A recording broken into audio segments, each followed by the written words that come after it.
কখনো বসন্ত সেই চৈত্রের বেলায়, এখনো বাতাস আচলে করে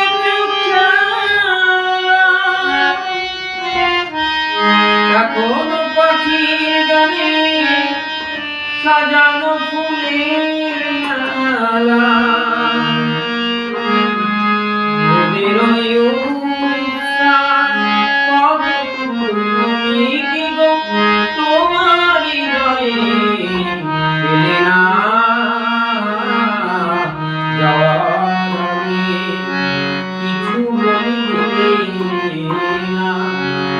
নীরবে শুধু